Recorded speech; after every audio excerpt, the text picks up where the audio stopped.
बच्चों, आज हम अध्ययन करेंगे संस्कृत में कक्षा 6 की पाठ्य पुस्तक सृजन का। तो देखिए, पहले इसमें क्या होती है, प्रारंभ वंदना।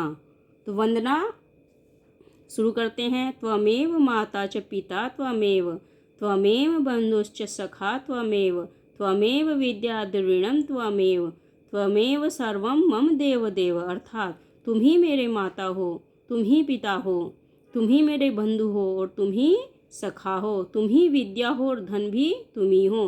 हे देवों के देव, तुम ही मेरे सब कुछ हो। यानी कि यहाँ पे बालक प्रार्थना कर रहा है ईश्वर से कि हे ईश्वर, तुम ही मेरे माता हो और तुम ही पिता हो, तुम ही बंधु हो और तुम ही सखा हो, तुम ही विद्या हो और तुम ही धन हो, और हे देवों के देव, तुम ही मेरे सब कुछ हो। उसके उपरांत सर्वे भवन्तु सुखिन, सर्वे सन्तु निरामयाः, सर्वे भद्राणि पश्यन्तु माँ कश्चित् दुर्भाग् भवेत्। तो यहाँ पे बालक किसकी प्रार्थना करता है कि सभी जो है सुखी हों और सभी निरोग हों और सभी अच्छा यानी कि कल्याण को देखें और सभी कोई भी यहाँ पर पूरे संसार में दुखी न हो।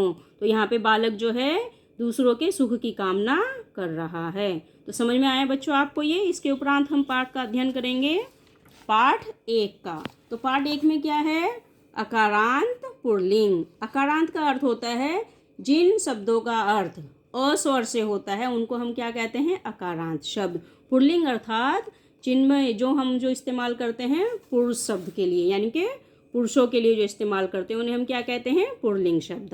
तो देखिए यहाँ पे 3 वचनों में है ये, एक वचन, द्विवचन, बहुवचन। तो पहले क्या है, छात्रः। छात्रः अर्थात एक छात्र, छात्रों अर्थात 2 छात्र, छात्रा अर्थात अनेक छात्र। तो तीनों वचन है एक वचन का जिनमें एक शब्द के लिए जो इस्तेमाल होता है, और दूसरा द्विवचन जो 2 लोगों के लिए इस्तेमाल होता है, बहुवचन यानी कि बहुत से लोगों के लिए। इसके उपरांत है वानरः, एक वानर, वानरहो 2 वानर, वानरः अनेक वानर। इसके उपरांत आता है मयूरः, एक मोर, मयूरो 2 मोर, मयूरः अनेक मोर। अब देखिए कुछ अन्य पुल्लिंग संज्ञा शब्द। तो इनमें कौन से होते हैं, शिक्षकः शिक्षक, नृपः राजा, कृषकः किसान, वृद्धः बूढ़ा, शोचिकः दर्जी, रजकः धोबी, अश्वः घोड़ा, वृषभः बैल, गजः हाथी। तो ये सब क्या थे, ये सब थे कुछ अन्य पुल्लिंग शब्द।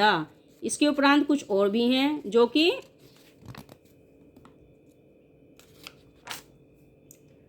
इनको आप पशुओं के नाम भी कह सकते हो और जिनका अंत अस्वर से होता है उन्हें भी कह सकते हो, जैसे सिंह शेर, भलुकः भालू, कुकुरः कुत्ता, बिडालः बिल्ली, मूषकः चूहा, नकुलः नेवला, मकरः मगरमच्छ, मंडूकः मेंढक, मत्स्य मछली, शुकः तोता, काकः कौवा, कपूतः कबूतर। तो ये सब आपने पढ़ा।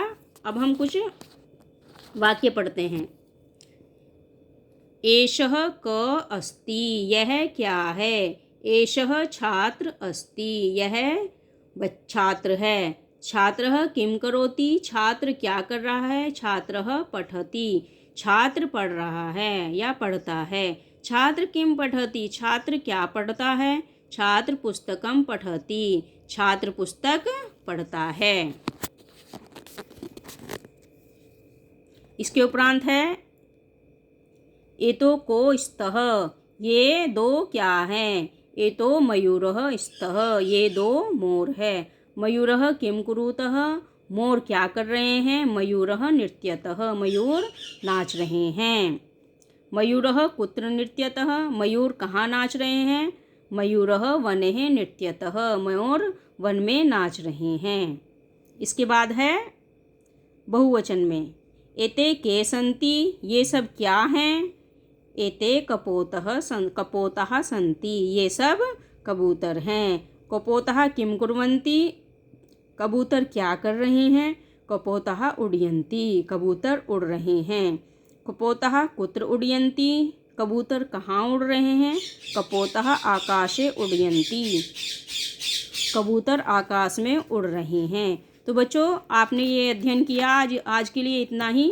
और बच्चों, मेरे चैनल को कृपया करके सब्सक्राइब कीजिए, ठीक है बेटा। लाइक और शेयर भी कीजिए।